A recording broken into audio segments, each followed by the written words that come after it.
All right. Welcome back. Welcome back, everybody. Eat. How was the food? Yeah.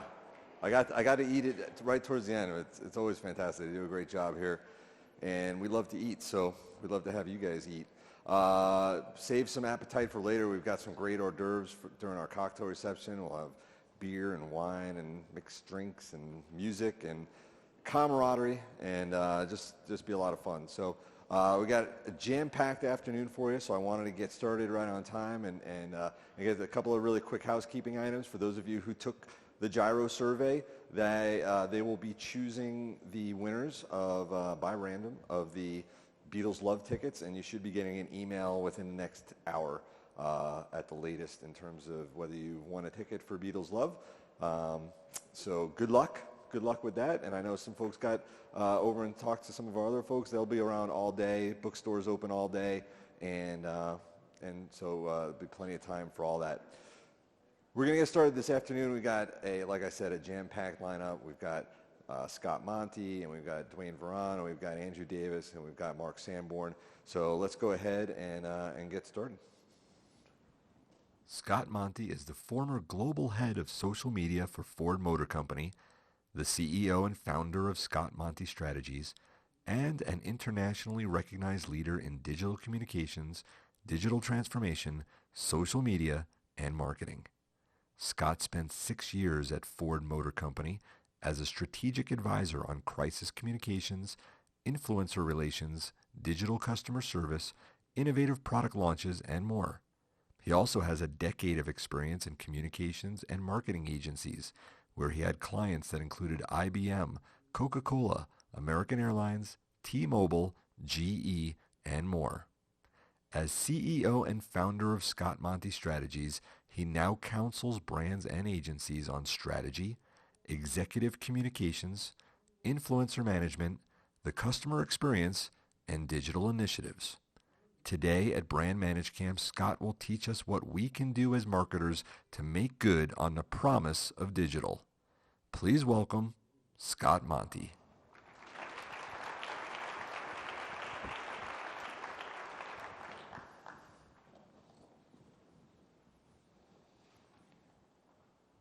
Whose woods these are, I think I know. His house is in the village, though. He will not see me stopping here to watch his woods fill up with snow. My little horse must think it queer to stop without a farmhouse near. Between the woods and frozen lake, the darkest evening of the year. He gives his harness bells a shake to ask if there's been some mistake. The only other sound's the sweep of easy wind and downy flake. The woods are lovely, dark, and deep. And I have promises to keep, and miles to go before I sleep, and miles to go before I sleep. Well, the reason I open with a poem, and by the way, does anyone know what that poem is? Yes, Robert Frost, very good. Stopping by woods on a snowy evening. It's not to live up to the academic or New England banker garb that I happen to be wearing, but it's to remind us that as marketers, we can get our inspiration from anywhere. And personally, for me, who spent 4 years as an undergraduate at Boston University as a classics major, of all things, that there is as much wisdom in the past than there is in the present or the future. And I think if we understand the past, we can be more likely to predict the future. We just heard about predictive analytics. Well, if you happen to know something about some of the most amazing people in the world that have come before us, and it doesn't matter whether they're from marketing or literature or philosophy or wherever, we can get our inspiration as marketers from anywhere. Because when you think about it, it's a fundamentally human practice. We are human beings trying to connect with other human beings. And my contention is that over the span of recorded history, human nature has not changed. And one of the things that we as humans absolutely need to focus on is something that there's a dearth of right now, and that is trust. If you look at the Edelman Trust Barometer from really the last dozen or so years that it's been given, you will see that there is a delinquency in trust, although over the past year we've seen a bit of a rise in trust. And this year's study was particularly interesting to me because it showed a great divergence, a divergence between the informed public and the general population. So the people that are taking the time to find out about you and your brands and things in the news, they feel like they've got a better sense of trust. It makes sense, right? They've got a connection. For the people that go through their lives willing to be uninformed, they tend to feel a sense of skepticism, of distrust. And that breakdown is the first in a series of things that will erode the customer relationship, which should be built on trust and later loyalty. And if you think of some of the examples of companies that have been in the spotlight over the past few years, I mean, Wells Fargo, I mean, look, they're big right now. But just last year, I'm sure you all heard about this little auto company and their little play with their fuel system. They were basically creating a program that cheated owners out of getting the best fuel efficiency because it turned on the system when the EPA was testing it and only spewed out clean emissions. But once the EPA was done with its testing cycle, the software shut it off and the consumer was none the wiser. And Volkswagen is now paying the price. They're paying the price reputationally and they're paying the price literally with settlements in the billions of dollars and a brand reputation, quite frankly, that will take decades to repair. Similarly, you've all heard of Ashley Madison. Well, of course you have. We're in Vegas, right? This is a site that was created with distrust in mind. This was a site that was created so spouses could cheat on each other with an algorithm or courtesy of an algorithm. The thing is, when the data breach happened, when there was a hack in the Ashley Madison system and email addresses and IDs were leaked all over the internet, an investigation ensued. There were about 33 million men registered on Ashley Madison. You know how many women there were? 5.5 million. A little bit of a mismatch. Although not really when you think about how disgusting guys usually are. However, in digging a little further, data scientists found that of those 5.5 million women, only about 12,000 of them were real human beings. The rest, they were automated algorithms that were responding to the messages that the men were putting out there. That's right, it was the original fembot. So not only had Ashley Madison been developed with the notion of cheating on and cheating someone, but they went a step further and they cheated their own customers out of what they signed up for. Right? That's like two robbers going into a bank and one turning to the other and going, "Give me all your money now." Double distrust. But this is where we are as a society. Technology has given us the incredible ability to do just about anything that we want. But we need to stop and ask ourselves, should we? Should we be doing this? Does it enhance our reputation in the marketplace? What if my mom or my grandmother found out what we're doing here? Would they be proud? Again, a fundamental human question.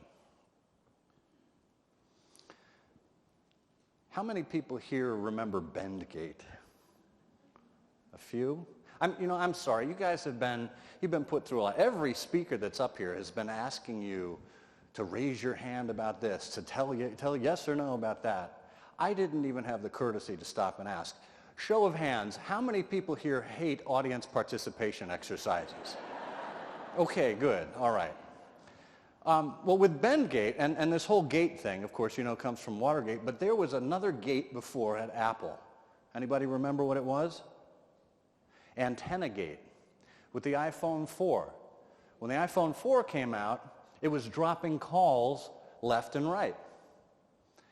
And people complained about it, and Steve Jobs, you remember what his response was? You're holding it wrong. It's not us, it's you. Well, I think people pretty clearly saw that it was Apple. There was a fix that was put out and all was right. But here's the thing. When a company like Apple, which has perfected user experience and design, when Apple makes a misstep, and there are plenty of people who are not Macalites out there, people love to jump all over them.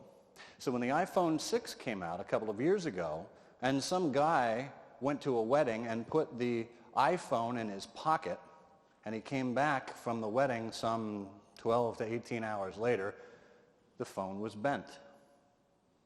Well, suddenly we have a crisis on our hands, and everybody wanted to point the finger and say, aha! Since Steve Jobs left Apple, the quality has gone down, right? Well, that wasn't really the case. First of all, I don't know what the guy was doing, if he was slam dancing at the wedding. And I don't know why you go to a wedding and, you don't have, more pockets than your front pocket to put your phone into. But it took a guy like, anybody know who this is? John Ledger, the CEO of T-Mobile, to call BS on this. Now, if you don't follow John Ledger on Twitter, you should.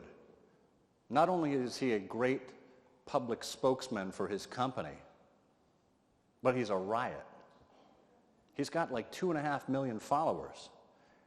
He's more engaged and has more followers than the T-Mobile corporate account itself. And he's out there talking with consumers every single day, addressing their customer service issues, talking about new promotions, telling them about where he's going to be next, hosting live video for his Slow Cooker Sunday show that he does in Manhattan, showing you the pictures from his run. He's an avid jogger, sharing his love of Batman.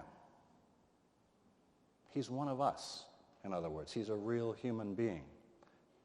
So people appreciate John Ledger, and they appreciate his common sense approach to problems like this. He was at a conference, and it was a GeekWire conference on the red couch there. The event was being live streamed. T-Mobile was a client at the time. And John had this to share about his assessment of what was going on with Bendgate. Oops.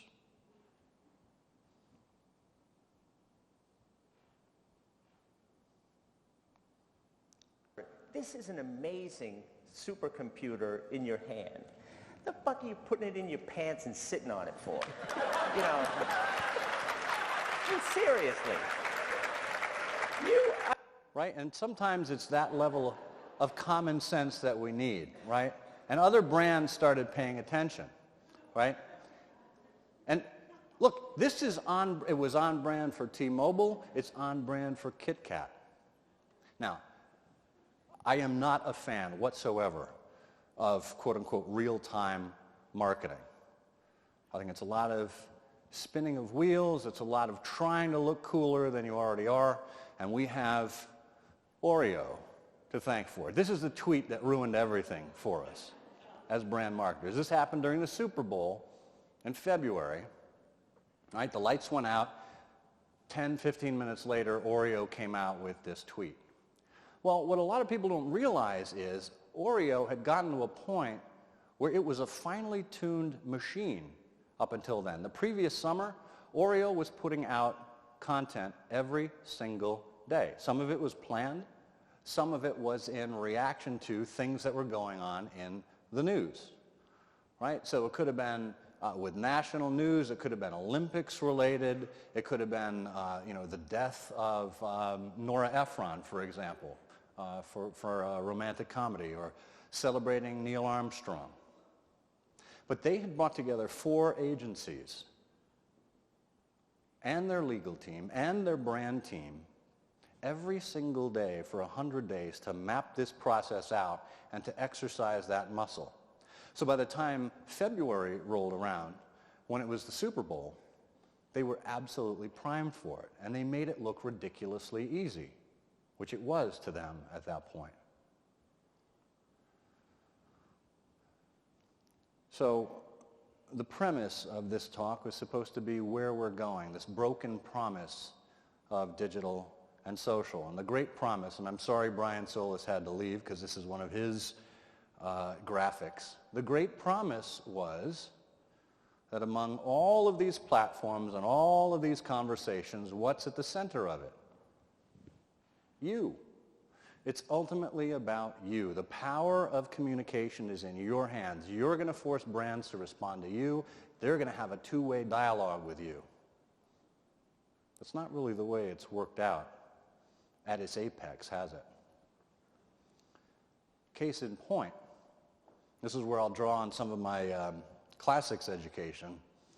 You've heard of Narcissus, from where we get the word narcissism from. He was a Greek youth who happened upon a pool of water. He saw his reflection in the water and fell in love with himself and never left. And where are we now? Kim Kardashian selling a coffee table book for $65 of 400 plus of her selfies. Now, even if you are the most amazing Kardashian fan out there, I can't say that with a straight face, sorry. Shame on you, because these are all available for free on Instagram. But this is the society we have become, a selfie-loving society, to the point where last year there were more deaths that were attributable to selfies than there were to shark attacks.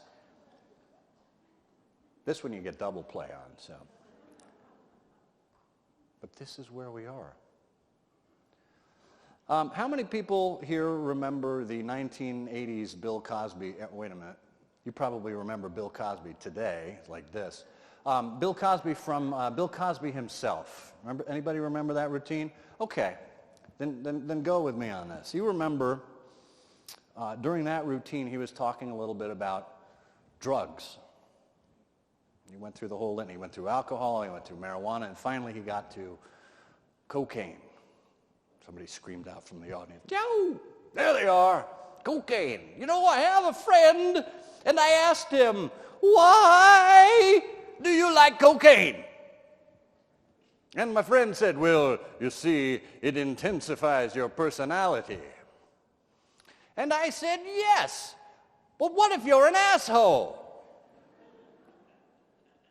Social media has become the cocaine of the marketing industry. We are so eager to get out there and to be on Facebook and Instagram and Twitter and Snapchat and, that we don't stop to think if our own house is in order. Have we fixed the product? Have we fixed the service? Have we made sure that the customer experience is all that it needs to be? No, we're just interested in getting on whatever the next platform happens to be. This is from my friends at Some eCards. Not that far from the truth. If there is a new platform, a brand will be there to ruin it within 7 days. I know, I was part of the problem once. It's like a 12-step program. You can recover. But if you look at where people are actually getting their cues from, what makes sense to them, you look at the top things. Who do people trust? Where do they get their recommendations from? People they know. Friends, family members, co-workers. Maybe somebody you know online that you've never met in real life, but you feel like you've got a good relationship with them because you're on the same wavelength, that you've read their material a lot. Number 2, branded websites. Hey, that's great news. People still trust brands for having the most definitive information about their own products and services. Thank God. Number 3, editorial content, earned media. Your friends in the communications department need your help. They don't have the big budgets. You think about what you could do if you took some third-party content, what someone else is saying about us, and spike that with some paid media to make that more apparent to your audience. There's a lot of magic there. Consumer opinions online, and then into the whole litany of advertising. Okay, so there's a lot of different ways to think about how we're getting in front of people, but really the basics have to do with minding your own shop and making sure you're connecting with other human beings. You've probably seen a couple of these in your time. Maybe you've even been guilty of some of them. You think about what the 7 deadly sins represent. It's a very basic human thing. You know, the 7 deadly sins have been around since biblical times, and they're still with us today, either through our personal lives, through struggles that we have to overcome, or in our professional lives. Think about the 7 deadly sins the next time you decide to put out a piece of content, or the next time you want to share something on a particular platform. You see a lot of gaping void Hugh McLeod shirts worn by the staff today. And Hugh made this business card 10 years ago. 10 years ago. And it's still relevant today. You've all had an experience, I'm sure, where you've called a customer service line and you hear, "We regret any inconvenience you may have experienced." Who talks like that? Lawyers. Lawyers talk like that, right? Not people, right? Breaking it down, just like Chris Brogan was saying, talk to me like I'm a 6-year-old. People want to feel like they've been in some kind of friendly relationship or have good rapport with you.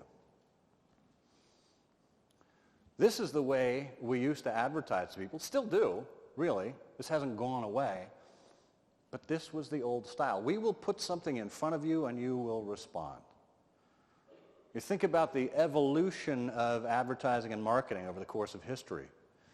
How radio then turned into television, and radio commercials were the same on television, just with moving pictures. And then we move up to the digital era, and all the advertising we had done for decades on television simply got dropped down on top of YouTube and Facebook and all the rest. And then social comes along, even worse, right? Now we've got a twice broken model of advertising, and we're still using the same thing. Do you ever think about why companies are still making online videos that are 30 and 60 seconds long? They're still stuck in that modality from the 1940s and 50s. It doesn't have to be that way anymore because the technology can support a whole variety of opportunities. You know, Ann's example of simply taking a traditional television ad and inserting it into Instagram, perfect example. It doesn't have to be like that. So, banner ads, billboards, they're all around. I popped onto one of these, like the Ookla site or speedtest.net or whatever, and was greeted with this. You've all seen the gating, the banners here. I'm not a Sprint customer. I have no intention of becoming a Sprint customer. I thought, well, maybe their targeting's off. Let me hit refresh. Well, not only am I not in the mood for Pop-Tarts, but I don't speak Spanish. So somebody's budget is being wasted, unnecessarily so, because I guarantee you the internet knows enough about me to be able to target me more effectively. So let's talk about some numbers. 0.12%. This is almost like that scene in Animal House. Mr. Blutarski, 0.0. That's the standard click-through rate of banner ads. Do we have anything else in life that represents a greater than 99% failure rate that we keep doing? I don't think so. Only slightly behind is standard click-through rate of mobile banner ads. They actually outperform web banner ads, probably because of my fat fingers. I mean, has anyone here ever intentionally clicked a mobile banner ad? No. It's like, oh my God, how do I close this window? 41%. This is the terrifying number. That is the year-over-year increase in ad blocking. Right? This is something that we not only need to be aware of, but we need to embrace and take it to heart. Something needs to change in order for these numbers to go in a different direction. Or the numbers need to be measuring something different entirely. So, actually, this is a cartoon that I actually used in my first meeting with the legal team at Ford headquarters. Because they were the ones that were, well, I said, look, you guys are the legal team. You put the no in innovation. And they didn't really like that. A couple of them laughed, but it's about not falling into the same trap over and over again. If you don't like the results, you need to change what you're doing to get there. One of my favorite marketing quotes of all time, and this is not from Brian Solis, it's not from Seth Godin, it's not from Dale Carnegie. If you wish to persuade me, you must think my thoughts, feel my feelings, and speak my words. This was said 2,000 years ago by the Roman orator Cicero. See, Mom and Dad, the classics education's paying off. Again, it's a reminder of how consistent humans are over the course of time. And if Cicero could get this right, standing in front of the Senate or in front of a legal court, I'm sure we can get it right today. And if you think about what we're trying to do as marketers, the type of content that we're trying to share and to shape, it needs to be, in this acronym, ARC, it needs to be authentic, right? It has to be uniquely you. It can't feel like you're trying to be something else. It has to be responsive, right? Contextually relevant to what's going on in the moment. I saw a tweet last week, no joke. There was a woman who tweeted that she was stuck in the Amtrak elevator at BWI Airport. And Amtrak, from their Twitter account, responded, "Oh, sorry to hear that. Is there anything we can do?"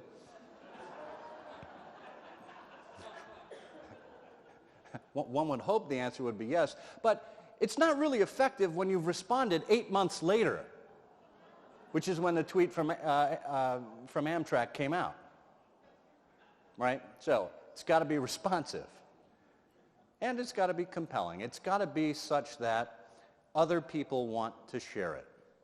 You know, you think about, I'll use Facebook as a proxy, but you think of the three major things that people do online: like, comment, and share. The like, that's like a minimum commitment that you can ask for from a fan or a customer. It's like a digital grunt, really. Like this. A comment, all right, now we're getting somewhere. Somebody actually has to pick up the device and type something out. Now let's hope it's not that guy that goes first. But a share. Well, a share is transformative because now what you're telling me is you found my content so compelling that you're willing to put it on your own timeline and own it as your own. That's the hallmark of what we should be aiming for. How can someone be made to be the hero? So, Target. With all of the stuff that Target has gone through, I can't think of a more appropriate logo for a company. Whether it was the data breach or the bathroom decision that they've been muddling through, or what happened last year when they decided to go gender neutral on all of their toys. Fans started getting up onto their Facebook page and complaining about this. But here's the thing. Some fan, some well-intentioned fan, took Target's logo and selected it for his own avatar and changed his name on Facebook to Ask for Help, and then began responding to all of these things as if he were a Target customer service representative.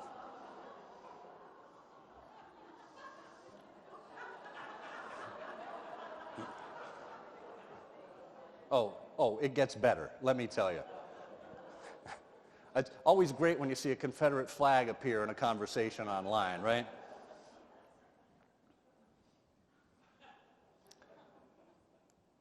Target let this go on for about 24 hours. You know, I mean, they're in complete control of their Facebook page, so they know exactly what's going on. They're watching this all go down in real time.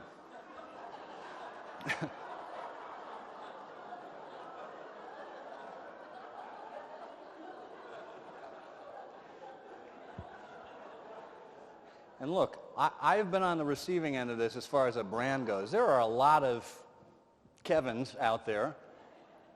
I have to imagine that somewhere in a back room there's a bunch of Target customer service reps that are just high-fiving each other and like, yes, oh, yes.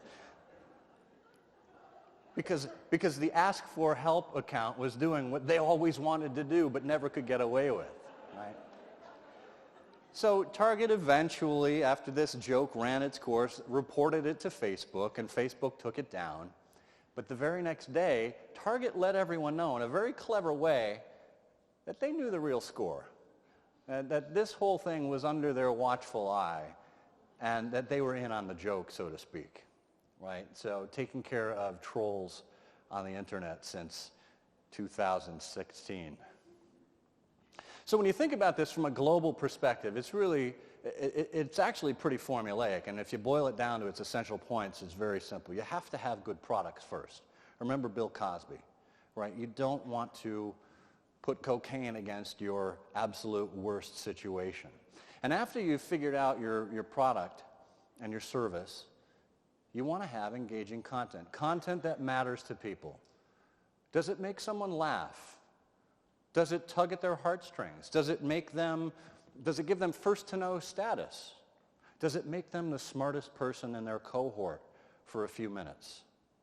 There's a lot of different ways to think about the psychology of what humans really want out of life.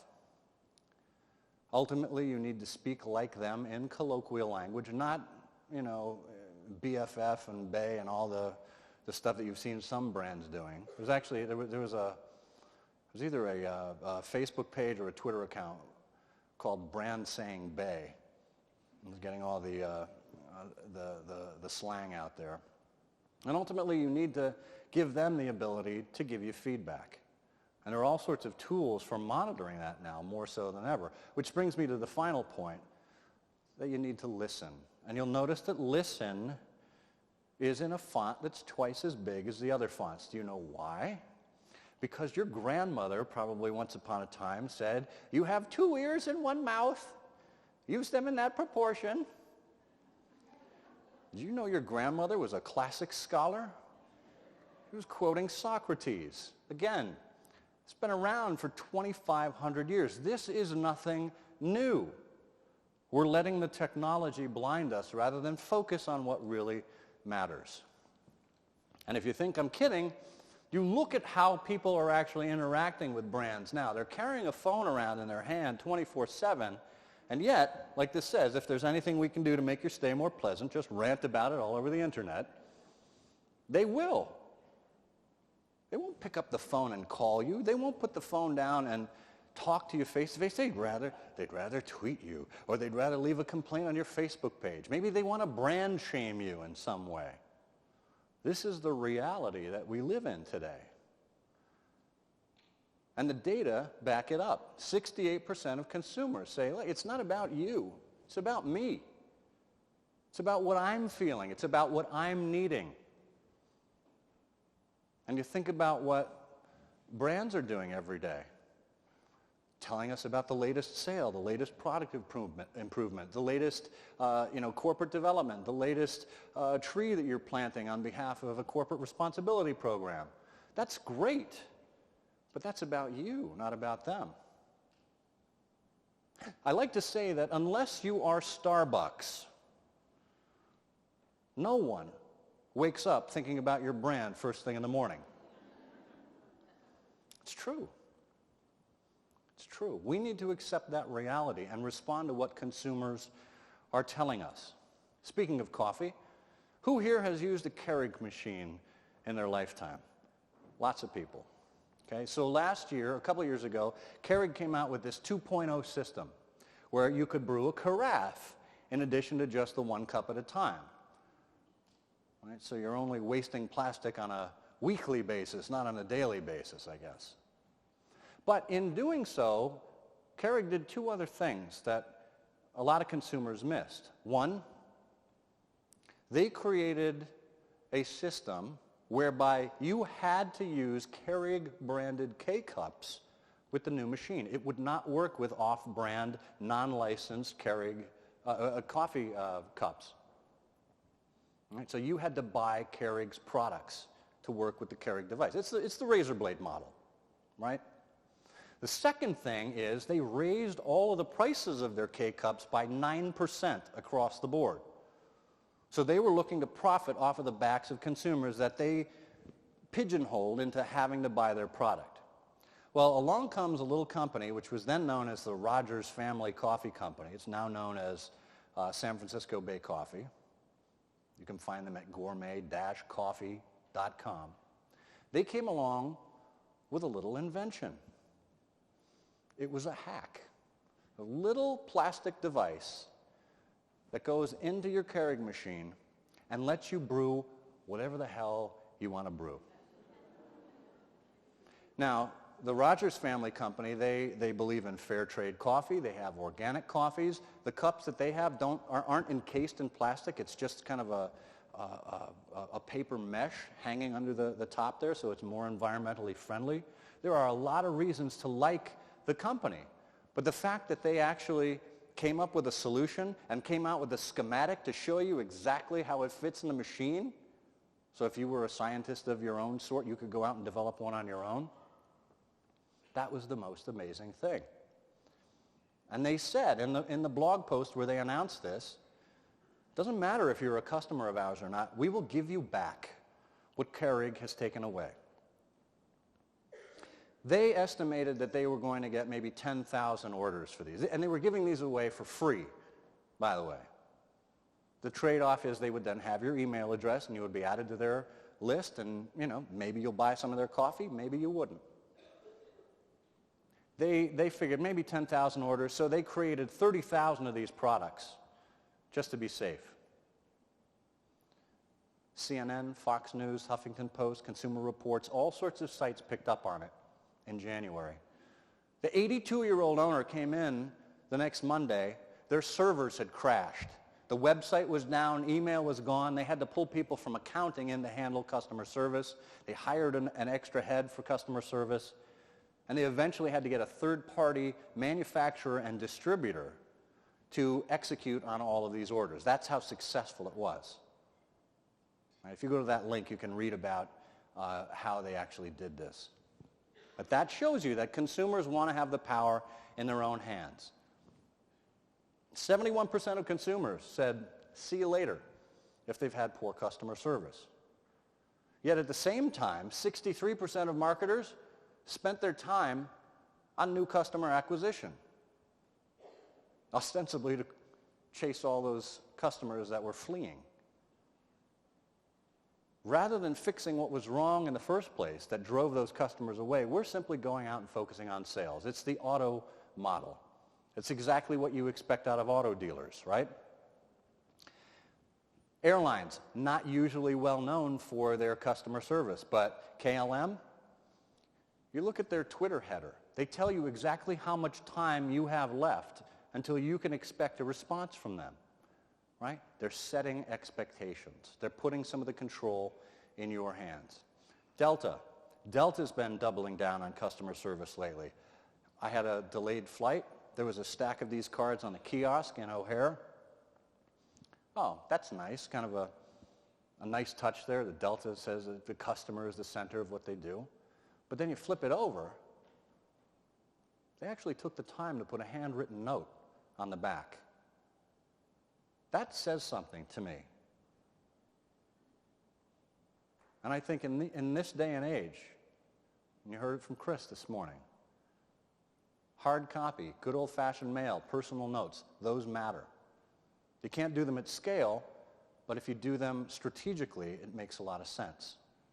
So I mentioned the car buying process, which this pretty much sums it up. If you've been in a position of having to leave a review for your dealer after the sale, does anybody have that experience? Oh, please leave me a 10-star review afterwards, or whatever the rating system is. If you don't, my children will starve, and I won't get my bonus, and the sky will fall out of the... who knows, right? But this is the game they play on you. Well, there was a guy who documented his dealership experience. He was a 3-time Ford customer. He went to his dealership, and he said, I want to buy a new car, but I only want you to communicate with me via email because I work on a trading floor. I can't take phone calls, right? So here's his story.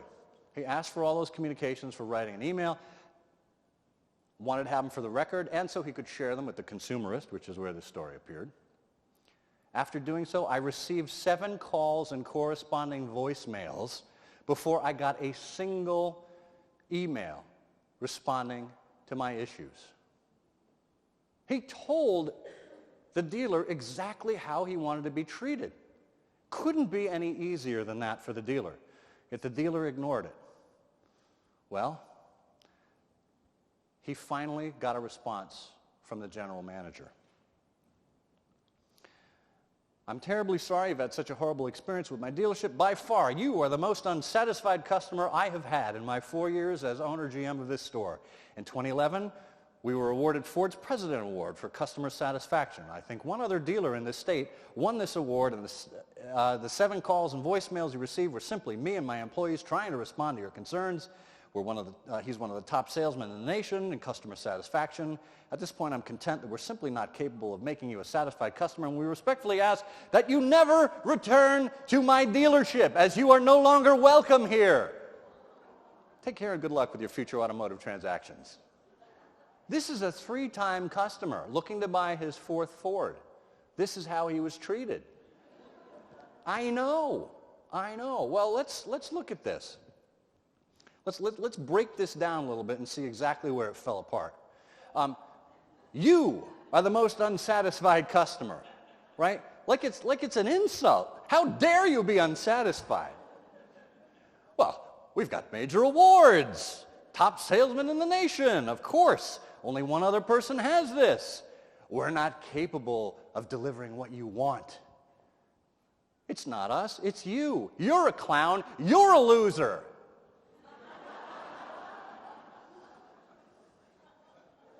Now we've had both presidential candidates up here for the conference. I think we're done. But you know what? I also have what some would say is an unhealthy interest in Sherlock Holmes. So let's put on the detective hat and magnifying glass and take another look at this email. This is formatted exactly how the email was received. I want to pull out a couple of things and see if you can come to the same conclusion that I did. It's all in lowercase. The paragraphs are not formatted. There are grammar errors. There are spelling errors. This was dashed off on a phone, not on a computer with someone who was thinking about this the way you should think about a lifetime customer. This was done in the heat of the moment. And I think that's pretty disgusting in terms of a customer-centered business. I was in a shop in a small town in downtown Michigan, in a downtown area in Michigan lately, and I was at the register, and it was one of those old-fashioned cash registers, and this was pinned up on a corkboard next to the register, and it looks like it was cut out of Reader's Digest. Anybody remember Reader's Digest? Yeah, it's what your grandmother used to read in the bathroom before the iPhone. But you think about the sensibility that's here, why we are in business, why we do what we do. The customer really is at the center, or should be at the center of every decision we make, every interaction we have. This is not a contest, folks. It's not about winning an argument. It's about treating people the right way, about treating them in the way that you would want to be treated in order to win more business. Another favorite quote: the more technologically advanced our society becomes, the more we need to go back to the basic fundamentals of human communication. This is what I've been telling you all along, and this was said last year by Angela Arendts, who's the Senior VP of Retail for Apple. If Apple understands the fundamentals of human communication, then we all should be able to. This is Jack Bailey. Jack Bailey was the host of a show, first on radio and then on television, from 1945 to 1964, called Queen for a Day. It was an amazing show, the first of its kind. They would bring out audience members, and these women would tell their stories. They were usually very emotionally charged stories about how they had a child that was in need of medical care, or their major appliance broke in their house, or their husband was just laid off, or whatever it was. And Jack would start the discussion with them, and very ingratiating and very open and comforting to them. And usually they would end by sobbing, and he would be there with his white handkerchief and, kind of patting them on the shoulder. But over the time, certainly over the course of the 20 years that the show was on the air, but every night in that studio, he built a rapport with the audience and with the contestants. There was a sense of trust. The audience then voted by popular acclaim as to who would be voted queen for a day, and then she would walk away with the expenses or the funds to handle the medical care or the new washing machine or whatever it was. And then the other contestants would also get some kind of reward as well. But the question is, how can we take this and apply it to what we do today? There was a guy who I discovered on Reddit. His Instagram handle is Hire the Stash, and he loves his Indian motorcycle. So he will go out at various places and take pictures of his Indian motorcycle like this against the sunset. It's a beautiful shot, whether you like motorcycles or not. I think we all agree that's a nice shot. Well, Indian Motorcycle is paying attention, and they saw this, and they said, can we use that on our corporate Instagram account? Well, this is the ultimate compliment for a fan when you want to take their content and use it on the corporate site. So they put it on their site, and they gave him due credit, right? They said repost, and they identified Hire the Stash. And this story eventually made it to the front page of Reddit, which is how I found it, right? So there's additional ammo here. A couple days later, in the mail, Hire the Stash receives this care package, right? Some stickers, an owner's badge, a really nice hand-carved box, which, great, fans love tchotchkes. But that wasn't all. Indian Motorcycle also said that they would be paying one of his monthly lease payments on his bike. Again, not a big deal. Couple $200, $300, not a big deal in your marketing budget. But it made a huge impact on this guy, to the point where he started telling everyone he knew about this. And again, it made it to the front page of Reddit and became a whole thing. Earned media, right? You see how this begins to work. And if Indian really wanted to, they could have taken paid media and spiked that story with it to really make it pop. So the question is, what are you doing to make your customers, your fans, king or queen for a day? Jack Bailey used to say at the end of every episode, we wish that we could make every woman a queen every single day. That's the mentality that we need. And if we do so, then we're going to be successful in building a relationship with our customers, one that is more than transactional. If you look at the Latin basics of the word relationship, it comes from the Latin word relatio, which means to carry back. Right? The act of carrying back. We're carrying back to the traditions of before, to the things that mattered before technology got in the way. And you don't necessarily have to do this at scale every time. One of the things I was always asked when I was at Ford was, well, how is this helping us sell cars? right? This is all well and good. This sounds fine. It's top of funnel stuff. But really, can it help us sell cars?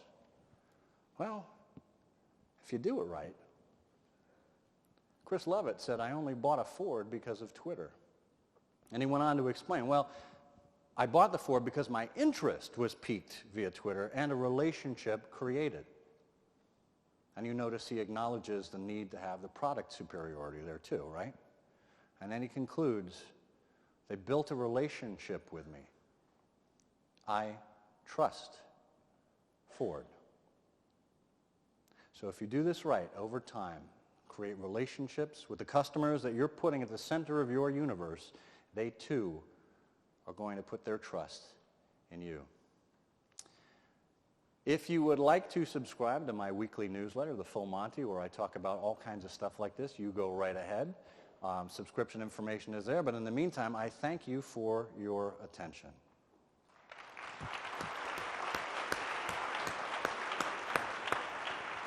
Awesome. Thank you, sir. Awesome.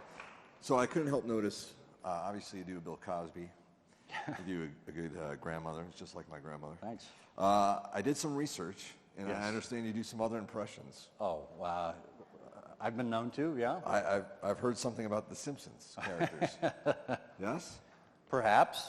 Could we Could we coax you? Is this that awkward cue? It is. It is. I mean, we had rapping. Now we need. Bonnie, don't steal any beer while I'm gone. What kind of pathetic talk do you take me for?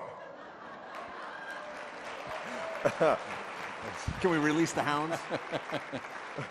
Excellent. That's awesome. You know, Len, I've always been an admirer. All right, Scott Monty, thank you.